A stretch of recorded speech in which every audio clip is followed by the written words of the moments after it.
நீங்க ஒரு சூடான காஃபி கப்ப தொட்டோன்னே சுடுதுன்னு கையை எடுக்கிறீங்க. அதுக்கு ஆகிற நேரம் சில மில்லி செகண்ட்ஸ் தான். ஆமா, ரொம்பவே வேகமான ரியாக்ஷன் அது. ஆனா அந்த ஒரு கண்ணிமிக்கிற நேரத்துல உங்க உடம்புக்குள்ள பல லட்சம் மெசேஜஸ் எந்த டிராஃபிக் ஜாமும் இல்லாம பாஸ் ஆயிருக்குன்னு சொன்னா நம்புவீங்களா? இன்னைக்கு இந்த ஆழ்ந்த அலசலுக்கு உங்களை வரவேற்கிறோம். நிச்சயமா.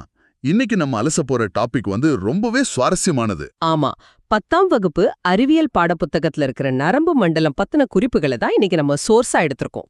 ரைட். நம்ம உடம்புலே ரொம்ப சிக்கலான, அதே சமயம் மின்னல் வேகத்துல செயல்படுற நெட்வொர்க் இது. இதோட அடிப்படை அழகான நியூரான்கள் எப்படி கட்டமைப்பாகிருக்கு, அதுல மெசேஜஸ் எப்படி பயணிக்குது அப்படிங்கறது தான் நம்ம மிஷன். மத்த செல்களை விட இது ரொம்ப தனித்துவமானதுன்னு குறிப்புகள் சொல்லுது. நரம்பு செல்கள் ஏன் அவ்வளவு ஸ்பெஷல்?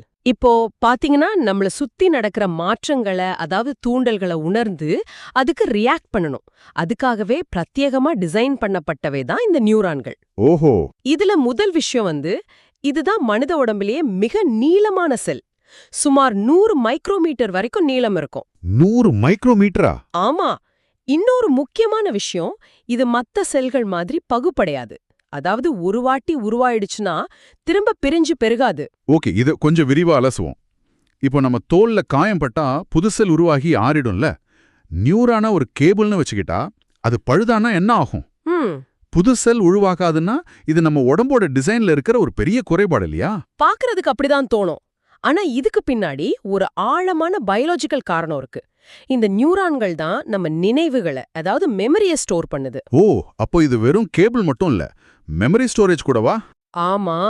ஒருவேளை இந்த செல்கள் பிரிஞ்சுக்கிட்டே இருந்தா பழைய செல்கள்ல இருக்கிற டேட்டா எல்லாம் அழிஞ்சிடும்.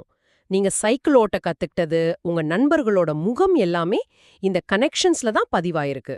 அட, அப்போ நெட்வொர்க் ரீசெட் ஆகாம இருக்கத்தான் இயற்கை இப்படி பண்ணிருக்கா? எக்ஸாக்ட்லி. நினைவுகளை பாதுகாக்கிறதுக்காகத்தான் அவை தங்களை புதுப்பிக்கிற திறனையே விட்டு கொடுத்திருக்கு. வாவ், ரொம்ப லாஜிக்கலா இருக்கு. சரி, இப்போ ஒரு சிங்கிள் செல் எப்படி பல திசைகள்ல இருந்து வர தகவல்களை உள்வாங்குது? அதுக்குன்னு ஒரு ஷேப் இருக்கும் இல்லையா? கண்டிப்பா. நியூரானோட ஸ்ட்ரக்சர் ரொம்ப நுணுக்கமானது. இதுல 3 முக்கிய பகுதி இருக்கு: சைட்டான், டென்ட்ரைட்டுகள், அப்புறம் ஆக்சான். இதுல இன்புட் எங்க இருந்து வருது? தகவல்கள் உள்ளே நுழையிற இடம்தான் டென்ட்ரைட்டுகள். இது செல்லோட வெளிப்பக்கமா ஒரு மரத்தோட வேர்கள் மாதிரி பல கிளைகளா பிரிஞ்சிருக்கும். ஓ, சுத்தி இருக்கிற சிக்னல்ஸை கேட்ச் பண்றதுக்கா? ஆமா. பல திசைகள்ல இருந்தும் பிற செல்கள் கிட்ட இருந்தும் வர்ற தூண்டல்களை இது உள்வாங்கும். எந்த அளவுக்கு கிளைகள் விரிஞ்சிருக்கோ அந்த அளவுக்கு ரிசீவிங் ஏரியா அதிகமாகும். திங்கட்கிழமை காலையில நம்ம இமெயில் இன்பாக்ஸ் மாதிரி இருக்கு. மேனேஜர் கிட்ட இருந்து ஒரு மெயில், கொலீக்ஸ் கிட்ட இருந்து பல மெயில்னு கொட்டுமே. ஆமாமா. அது மாதிரி பல சிக்னல்ஸை டென்ட்ரைட்டுகள் வாங்குதுன்னு சொல்லலாமா? Super analogy. அதே மாதிரி தான். சரி, இந்த இன்பாக்ஸ் வாங்கின மெசேஜஸ இங்க அனுப்புது. இத ப்ராசஸ் பண்றது யாரு? அதுதான் அந்த மையப்பகுதி. அதுக்கு பேரு சைட்டான். செல் ஊடலம்னு இதை சொல்லுவாங்க. டென்ட்ரைட்டுகள் வாங்குற சிக்னல்ஸ் எல்லாமே இந்த சைட்டானுக்கு தான் வரும். ஓகே. அந்த சைட்டான்ல நியூரோபிளாசம் அப்புறம் நிசில் துகள்கள்ல இருக்குன்னு குறிப்புகள்ல பார்த்தேன். அந்த நிசில் துகள்கள் என்ன பண்ணுது? இவ்ளோ பெரிய செல்ல உயிரோட வச்சுக்க நிறைய எனர்ஜியும் புரோட்டீனும் வேணும்ல. இந்த நிசில் துகள்கள் ஒரு புரோட்டீன் ஃபேக்டரி மாதிரி செயல்படுது. அப்போ செல்லுக்கு தேவையான எனர்ஜியே அதுதான் கொடுக்குது. ஆமா. அப்புறம் நியூரோஃபைப்ரில்ஸ் அப்படிங்கிற நுண் இழைகள் இந்த சிக்னல்ஸ உள்ளுக்குள்ள ஒரு கன்வேயர் பெல்ட் மாதிரி கடத்துது. ஓகே, புரிஞ்சுது. டென்ட்ரைட்டுகள் இமெயில்களை வாங்குது, சைட்டான் அதை ப்ராசஸ் பண்ணுது, நிசில் துகள்கள் அதுக்கு எனர்ஜி கொடுக்குது. சரி, வந்த மெயிலுக்கு அது ப்ளே பண்ணணும்ல, அதற்கான அவுட்புட் கேபிள் எது? அந்த அவுட்புட் கேபிள் தான் ஆக்சான். இது சைட்டான்ல இருந்து தகவல்களை வெளியே கொண்டு போற தனித்த நீளமான மெல்லிய அமைப்பு. ஓகே. இதோட முடிவு பகுதி பாத்தீங்கன்னா கிளைகளா பிரிஞ்சு குமிழ் மாதிரி இருக்கும். அதுக்கு பேரு சினாப்டிக் குமிழ். இந்த ஆக்சான் வழியாதான் தகவல் மின் தூண்டலா, அதாவது எலக்ட்ரிக்கல் இம்பல்ஸா பயணிக்குது. எலக்ட்ரிக்கல் இம்பல்ஸா? அப்போ இதோட உண்மையான அர்த்தம் என்ன? ஆக்சானுங்கிறது ஒரு செப்பு கம்பி மாதிரி செயல்படுதா? கிட்டத்தட்ட அப்படிதான் சொல்லணும். ஏன்னா குறிப்புகள்ல ஆக்சானுக்கு மேல மயிலின் உரை, அப்புறம் ஸ்வான் செல்களால ஆன நியூரிலெம்மா உரை இருக்குன்னு சொல்லியிருக்க. இது அந்த கம்பிக்கான பிளாஸ்டிக் கவர் மாதிரி இருக்கே. கரெக்டா புடிச்சிங்க. அந்த மயிலின் உரை ஒரு மின் கடத்தா பொருளா, அதாவது இன்சுலேட்டரா செயல்படுது. உள்ளே போற மின் தூண்டல் வெளியே கசிஞ்சிடாம பாதுகாக்குது. ஆனா நிபுணரே, இங்க எனக்கு ஒரு டவுட். அந்த மயிலின் உரை தொடர்ச்சியா இல்லாம குறிப்பிட்ட இடைவெளிகளோட அமைஞ்சிருக்குன்னு குறிப்புகள் சொல்லுது. அதுக்கு பேரு தான் ரான்வீரின் கணுக்கள், ரைட்டா? ஆமா, சரியா சொன்னீங்க. நம்ம வீட்ல இருக்கிற வயர்ல பிளாஸ்டிக் கவர் இல்லாம அங்கங்க கேப் இருந்தா கரண்ட் லீக் ஆகி ஆபத்தாகுமே. நம்ம உடம்போட வயரிங்ல ஏன் இப்படி விட்டு விட்டு கவர் இருக்கு? அது ரொம்ப நல்ல கேள்வி. கரண்ட் லீக் ஆயிடும் நம்ம நினைப்போம். ஆனா இயற்கையோட இன்ஜினியரிங் இங்க ரொம்ப சுவாரஸ்யமா வேலை செய்யுது. எப்படி? இந்த ரான்வீர் கணுக்களோட இடைவெளி ஒரு டிஃபெக்ட் கிடையாது. இது சிக்னலோட ஸ்பீட அதிகப்படுத்துற ஒரு பூஸ்டர். ஓ, ஸ்பீட கூட்டுதா? ஆமா. கவர் முழுசா இருந்தா சிக்னல் பொறுமையா ஆக்ஸான் முழுக்க ஊர்ந்து தான் போகணும். ஆனா இந்த கேப் இருக்கிறதால சிக்னல் ஒரு கணுல இருந்து அடுத்த கணுவுக்கு அப்படியே ஜம்ப் பண்ணி போகுது. அட, இதுக்கு தான் சால்டேட்ரி கடத்துதல்னு பேரா? எக்ஸாக்ட்லி. இந்த ஜம்பிங் முறையால சிக்னலோட வேகம் பல மடங்கு அதிகரிக்குது. ஒரு நீளமான ரோட்ல நடந்து போறதுக்கு பதிலா நடுவுல இருக்கிற கல்லு மேல தாவி தாவி போற மாதிரி. அதனால ஸ்பீட் அதிகமாகுது. சரி, இப்போ ஆக்ஸான் வழியா சிக்னல் எண்டுக்கு வந்துருச்சு. ஆனா இங்க தான் எனக்கு புரியாத ஒரு புதிர் இருக்கு. என்ன புதிர்?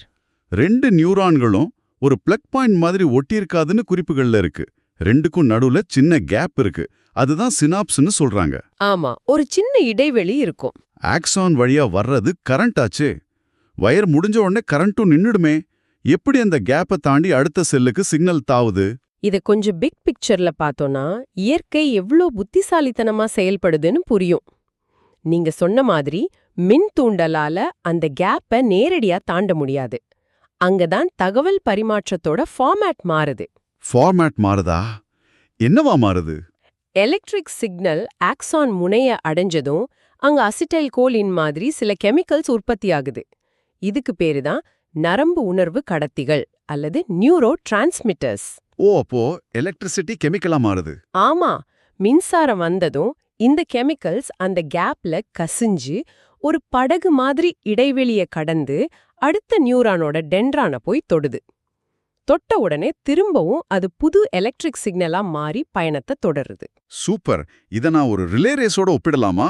ஒரு பிளேயர் ஓடி வந்து தன் கையில இருக்கிற பேட்டனை, அதாவது அந்த வேதிப்பொருளை அடுத்த ஆள்கிட்ட கொடுக்கற மாதிரி. பேட்டன் கிடைச்சதும் அவரு திரும்ப ஓட ஆரம்பிச்சாரு. ஆமா, ரொம்ப சரியான ஒப்புமை. ஆனா எதுக்காக இவ்ளோ சிரமப்படணும்? 2 நியூரானையும் டைரக்டா ஜாயின் பண்ணிட்டா கரண்ட் ஸ்ட்ரைட்டா போயிடுமே. ஏன் எலக்ட்ரிக்கல் வந்து கெமிக்கலா மாறி திரும்ப எலக்ட்ரிக்கலா மாறணும்?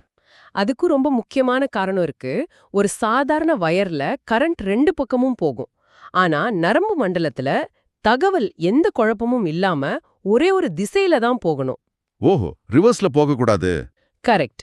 அதனால இது ஒரு ஒன் வே வால்வ் மாதிரி செயல்படுது. ஆக்ஸான் முனையால மட்டும்தான் கெமிக்கல் ரிலீஸ் பண்ண முடியும். டென்ட்ரைட்டால மட்டும்தான் ரிசீவ் பண்ண முடியும். இதனால தகவல் பின்னோக்கி போகாம மூளைய நோக்கியோ தசைகளை நோக்கியோ சரியா போய் சேருது. இங்கதான் விஷயம் இன்னும் சுவாரஸ்யமாகுது. ஒரு நியூரான் எப்படி தகவலை வாங்குது, கடத்துது, கெமிக்கல் பாலம் வழியா அடுத்த செல்லுக்கு அனுப்புதுன்னு பார்த்தோம். ஆனா மொத்த நெட்வொர்க்கும் எப்படி வேலை செய்யுதுன்னு படிக்கும்போது மலைப்பா இருக்கு. கண்டிப்பா, அது ரொம்ப பிரம்மாண்டமான ஒரு கட்டமைப்பு. ஒவ்வொரு நியூரானும் ஒரு செகண்டுக்கு 1000 நரம்பு தூண்டல்களை கடத்துமாமே. அது மட்டும் இல்லாம ஒரு நியூரான் 10,000க்கும் அதிகமான கனெக்ஷன்ஸை மத்த நியூரான்களோட வச்சிருக்குமா. ஆமா ஆமா. ஒரு செகண்டுக்கு 1000 மெசேஜ், 10,000 குரூப் சாட். இவ்ளோ தகவல் ஒரே நேரத்துல பரிமாறப்படும் போது மூளையில ஏதோ ஒரு கட்டத்துல டிராஃபிக் ஜாம் ஆயிடாதா? இத மூளை எப்படி மேனேஜ் பண்ணுது? இந்த பிரம்மாண்டமான டிராஃபிக்க சமாளிக்கத்தான் நரம்பு செல்கள் அதோட வேலைக்கேத்த மாதிரி மிக தெளிவா பிரிக்கப்பட்டிருக்கு. முக்கியமா உணர் நரம்பு செல்கள், அப்புறம் இயக்க நரம்பு செல்கள். சென்சரி அப்புறம் மோட்டார் நியூரான்களா? ஆமா, கண், காது, தோல் மூலமா வர்ற சிக்னல மூளை அல்லது தண்டுவடத்துக்கு கொண்டு போறது உணர் நரம்பு செல்கள். தகவல் பரிசீலிக்கப்பட்ட பிறகு மூளையிலிருந்து பதில தசைகளுக்கு கொண்டு வர்றது இயக்க நரம்பு செல்கள். இது ஒரு ஹைவேல இருக்கிற 2-வே லைன் மாதிரி தனித்தனி பாதையில நடக்குது. ஆனா ஒரு பெரிய ஹைவேயா இருந்தாலும் எல்லாரும் ஒரே நேரத்துல வேகமா வண்டியை ஓட்டினா விபத்தோ நெரிசலோ ஏற்படும்ல. தனித்தனி பாதை மட்டுமே நெரிசலை தவிர்க்க போதுமானதா? வெறும் பாதைகள் மட்டும் பத்தாது, அங்க டிராஃபிக் சிக்னல்களும் வேணும். நரம்பு மண்டலத்துல தூண்டும் சிக்னல்கள், தடுக்கும் சிக்னல்கள்னு 2 கண்ட்ரோல் இருக்கு. ஓ, டிராஃபிக் லைட்ல வர்ற ரெட் அண்ட் கிரீன் லைட் மாதிரியா? அதேதான். சில கெமிக்கல்ஸ் சிக்னலை வேகமா போக அனுமதிக்கும், சிலது தேவையற்ற சிக்னலை அங்கேயே தடுத்து நிறுத்திடும். ரொம்ப கரெக்டான சிஸ்டம். இத தவிர தானியங்க நரம்பு மண்டலத்துல இருக்கிற பரிவு நரம்புகளும் எதிர்பரிவு நரம்புகளும் ஒண்ணுக்கொன்னு ஆப்போசிட்டா வேலை செஞ்சு உடம்ப பேலன்ஸ் பண்ணுது. உதாரணத்துக்கு ஓடும்போது ஒன்னு ஹார்ட் பீட்டை ஏத்துனா ஓய்வெடுக்கும்போது இன்னொன்னு அதை குறைக்கும். இதான் ஹோமியோஸ்டாசிஸ், அதாவது தன்னிலை காத்தல். இவ்ளோ துல்லியமான கட்டமைப்பு.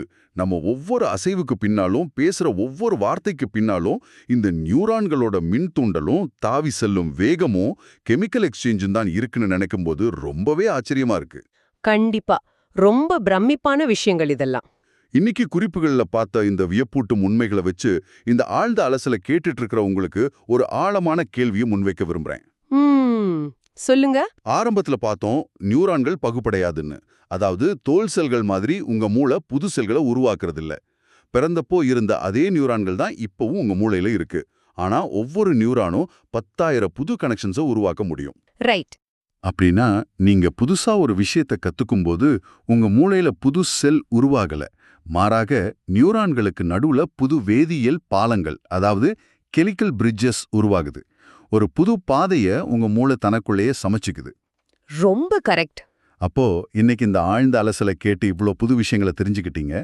இதனால இப்போ உங்க மூளையில புதுசா எத்தனை பாலங்கள் உருவாகிருக்குன்னு கற்பனை செஞ்சு பாருங்க. தொடர்ந்து புது பாலங்களை உருவாக்குவோம். சந்திப்போம்.